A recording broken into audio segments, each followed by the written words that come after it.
जय जगन्नाथ सांग मैंने स्वागत कर मोर यूट्यूब चैनल शिवानी लाइफस्टाइल को। तो सका मुझे पूजा ठाकुर घर पूजा कर सारी मुझे रोसे भजा भजा भात कर मत आज टे आम कवि सूर्यनगर जीवार अच्छे से खरार एत गरम से पखाला भात कंचा लंका लेंबू भजा काकुड़ी ये जड़े देख रोषे बस केमी तो आम बाहर चलू कवि सूर्यनगर आज टी रास्ता टी फाँका था से जल्दी पहुँचीगलु। देखो ये रास्ता गला महामाई मंदिर पड़ो से तो फाइनाली आम आम घर पहुँचीगलु। तो ये मु जो घर बन से घर में बहुत किसी गछ लगे एत जो खरा हो खरार गछ गुड़ा को सब झाँकी मरी सारी आ कि से गचर अवस्था।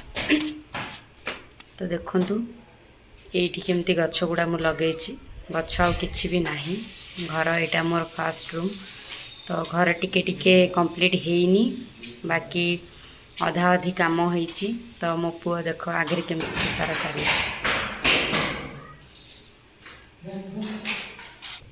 तो ये देखु ये कुह बाकी आउ किछि काम अच्छी जोटा कि आउ थे पुणी घर स्टार्ट हम बनवा को। तो आम ये हनुमान मंदिर चलू भोक जोर होता तो सीटी प्रसाद होता तो 50 टଙ୍କା देले पेट पूरा प्रसाद खाइबे।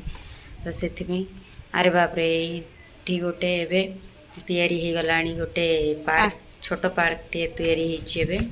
तो एत जोर खरा होता आम सीढ़ी चढ़ चढ़ी पूरा ऊपर को गलु। तो ये भितर देख शनिदेव ठाकुर थे तो सेठी मुंडिया मारिकी तो ता राइट साइड रे गोटे गुंफा टाइप रा से हनुमान ठाकुर थे। तो से भीतर को गली आपरे केते जोरे गरम लगुच भितर किंतु देखु ये ठाकुर अच्छे बहुत दूर रे अच्छा किंतु मु बाहर बाहर टी पलि आसली भीतर को जीवा टे डर लगे बहुत छोट रास्ता। तो देखो एबे पूरा जंगल एरिया पूरा केते जंगल एरिया रे ये ठाकुर अच्छा। तो आम गलु ए अन्न सेवन करने प्रसाद खायापी। तो भात डालमा खट्टा आउ चटणी होता। तो फाइनाली ए घर को पलि आसली। तो से पार्क रे भालू देखिकी आम डरी जाइलु किंतु सेटा मिछर भालू था। तो रास्तार किसी चाट धरिकी आसलु।